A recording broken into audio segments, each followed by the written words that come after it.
Página 1. Mainlander, actualidad de su pensamiento, Óscar Fernando Burgos, 2019.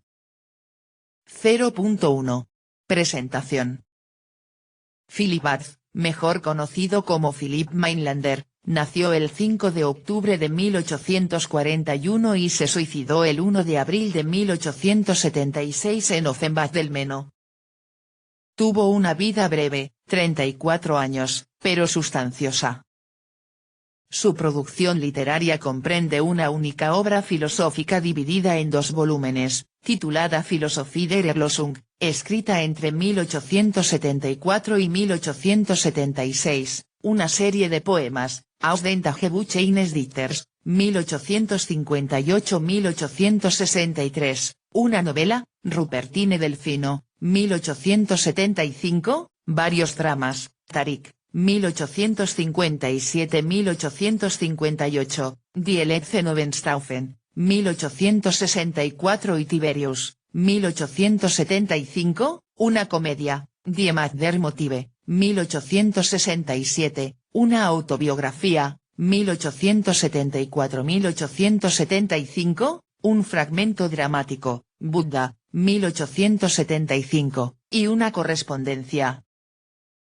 Su obra fue olvidada por casi un siglo, pero gracias al interés de varios estudiosos alemanes y sobre todo a Herr Dr. Winfried Müller-Seifert, es que se pudieron difundir en su lengua natal todos sus escritos en 4 volúmenes, aparecidos entre 1996 y 1999.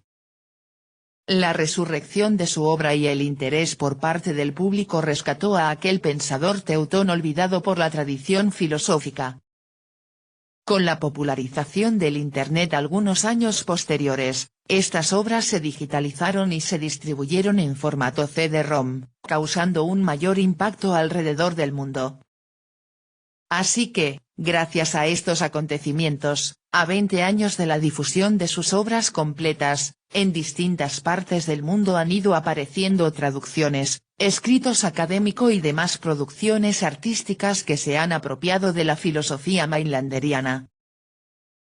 En este cuarto de siglo, las traducciones al castellano de la obra de Mainlander, Filosofía de la Redención Antología, y Vol. 1, Diario de un poeta, Rupertine Delfino, han ido apareciendo paulatinamente. Es por ello que este libro recopila ensayos inéditos de los traductores Manuel Pérez Cornejo y Carlos Javier González Serrano. Por otra parte, se reúnen las primeras investigaciones realizadas en México como consecuencia de las traducciones ya mencionadas. Cabe destacar que la mayoría de los trabajos reunidos aquí llevan una temática en común, mostrar la importancia de Mainlander en la tesis de otros pensadores conocidos, Freud, Slagambro, Cioran, Caraco, Borges. Las otras investigaciones que no guardan esta temática exponen algunas tesis mainlanderianas y demuestran la riqueza y vigencia de su pensamiento.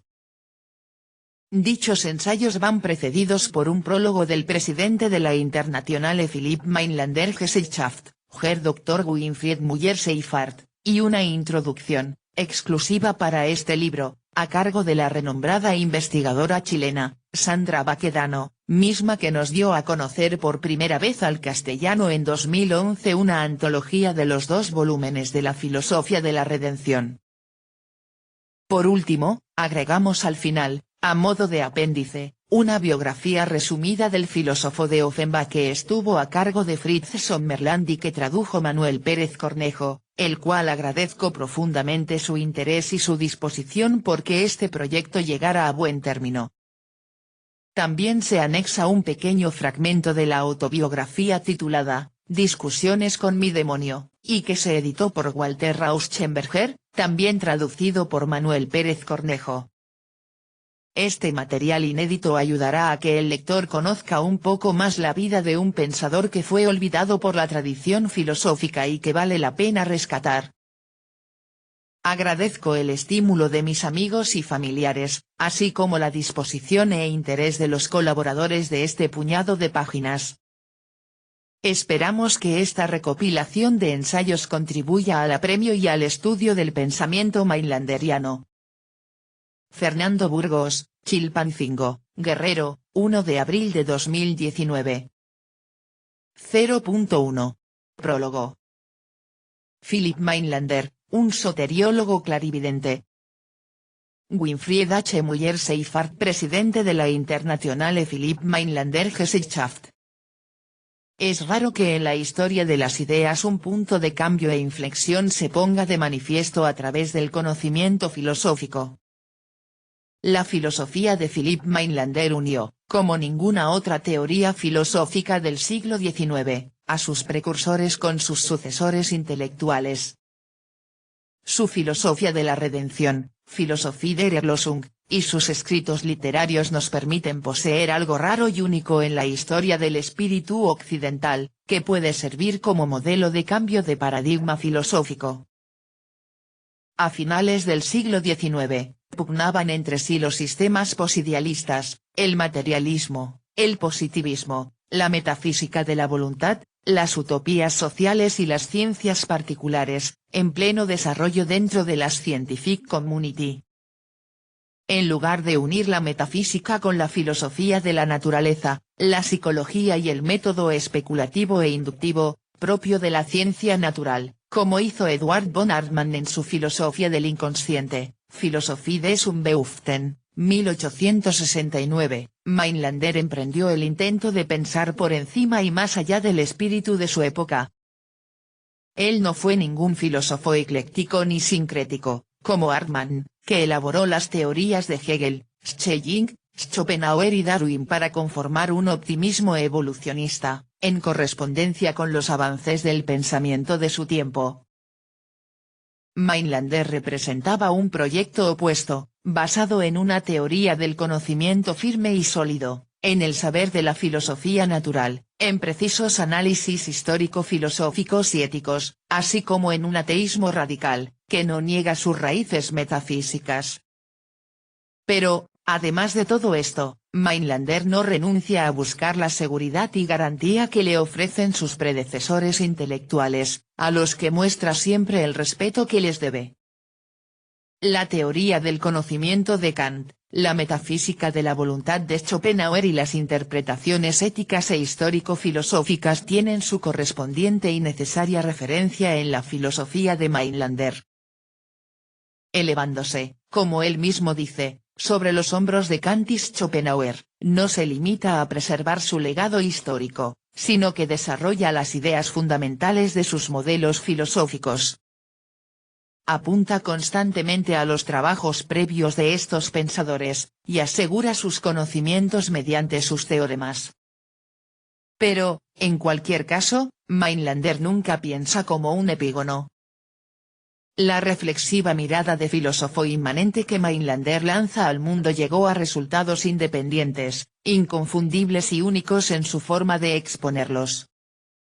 Solo su base intelectual permite entender aún su sistema como un sistema posidealista. La modificación de la teoría del conocimiento kantiana y de la metafísica monista de la voluntad de Schopenhauer que realiza Mainlander culminan en una soteriología transcultural, cuya idea de partida se contrapone completamente a la de sus antecesores filosóficos. La cosa en sí de Kant, que Schopenhauer descubrió aún en una voluntad de vivir trascendente y monista, se desarrolla en Mainlander en una voluntad de vivir inmanente, configurada en una pluralidad de individualidades. Mainlander obtiene su concepto de la voluntad individual, y no como Schopenhauer de la metafísica, deduciéndolo de su análisis trascendental, las voluntades individuales son la cosa en sí, y el que percibe es un sujeto cognoscitivo. Este sujeto cognoscitivo está determinado por un supuesto impulso inicial trascendente, y conoce que en todo lo que existe tanto en el plano terrenal como universal actúa una decidida voluntad de morir, que se experimenta como voluntad de vivir, y que apunta a una desintegración generalizada en la nada, en el nihil negativum. El conocimiento de la aniquilación, en el que se basan todas las demás aseveraciones, tanto filosóficas como literarias de Mainlander, tiene su fundamento en un transdeísmo. Dicho conocimiento, además, abre paso a graves consecuencias que afectan a la ética, la cosmología, la filosofía de la historia y la estética. Independientemente de lo destacado de la filosofía de Mainlander y de su estilo literario, sus ideas fuerza tuvieron, y tienen, un efecto virulento en el plano de la historia de su recepción. Tanto su principio de individuación, que colisionaba con el monismo de Schopenhauer y estorbaba la adaptación del budismo por parte de Mainlander, como su eudemonismo incondicional y su ateísmo científico sirvieron de base para la recepción que de su obra hicieron filósofos, literatos y artistas. La tesis radical en torno a la cual gira su metafísica, Dios ha muerto, y su muerte fue la vida del mundo, que llegaría a ser famosa a través de la versión de Nietzsche, lector de Mainlander, quien la redujo a la expresión Dios ha muerto, lanzó un desafío a sus contemporáneos.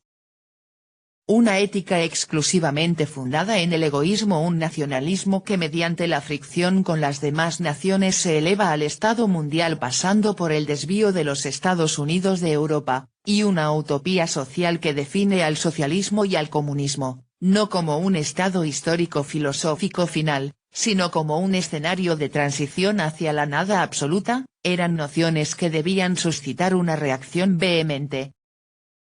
En especial, la implosión escatológico-trascendental de todas las religiones y metafísicas. Finalmente, dice Mainlander, el reino de los cielos después de la muerte, el nirvana y la nada absoluta son una y la misma cosa, le valieron, por un lado, el reproche de blasfemo, y por otro, la sospecha de que afirmaciones como esta le aproximaban a los sistemas religiosos y eran anti-ateístas.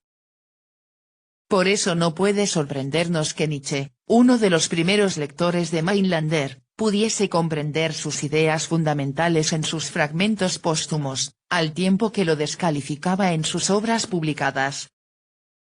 En la lista que confecciona Nietzsche de los principales representantes del pesimismo filosófico moderno, Schopenhauer, Leopardi, Baudelaire, Mainlander, Goncourt, Dostoyevsky, aparece incluido inequívocamente Mainlander, como uno de los más significativos nihilistas de su tiempo. La historia de la ulterior recepción de Mainlander deja claro que su obra supuso, a la vez, una reafirmación y un desafío para la élite intelectual extraacadémica, tanto filosófica como literaria. Los principales representantes de la escuela de Schopenhauer, artistas, literatos y psicoanalistas, desarrollaron, en cada caso, sus propuestas en diálogo con Mainlander, a lo largo de casi 150 años y a través de todos los trastornos sociales del pasado. En el siglo XX, Mainlander ejerció una influencia internacional, Italia, Japón, Francia, que encuentra, provisionalmente, su punto más elevado en la actual recepción española de su filosofía y de sus creaciones literarias. Esto ha sido posible gracias a la exclusiva traducción de su filosofía y literatura al español por los filósofos Manuel Pérez Cornejo y Carlos Javier González Serrano. Solo su transmisión de los principales textos filosóficos y literarios de Mainlander y la sección de la Internationale Philipp Mainlander Gesellschaft que ellos dirigen permite una recepción sistemática en España y Latinoamérica. La desintegración en el nihil negativum, en la que convergen todos los ámbitos de la existencia humana, tanto orgánicos como inorgánicos, es algo que se comprende bien en el espacio cultural hispano, y aclara la actualidad que Mainlander está adquiriendo en él. También la cosmología moderna confirma, mediante su investigación astrofísica, tanto la especulación metafísica de Mainlander como sus consecuencias nihilistas, y llega a resultar seductora, incluso, desde el punto de vista estético. La tesis central de Mainlander encuentra, entre otros, su expresión adecuada en Manlio Sgalambro, cuando el filósofo italiano reflexiona sobre la disminución de la voluntad, es un instante único. Es un apagarse lento y majestático, dulce y sin convulsiones, bello casi como una puesta de sol, de la que habla una antigua canción. Fini du tout, M. Sgalambro, La morte del sole, y Ulrich Horstmann, el editor de la primera antología alemana de Mainlander, considera la lectura de sus obras una prueba de atrevimiento. En su ensayo introductorio, él compara la filosofía de Mainlander con un puente colgante que atraviesa un abismo. Caminar por él exige nervios de acero, para atreverse a cruzarlo, pero la perspectiva que nos abre es fabulosa. Un 10 en descomposición, Der Verbe de Gott. Página 14.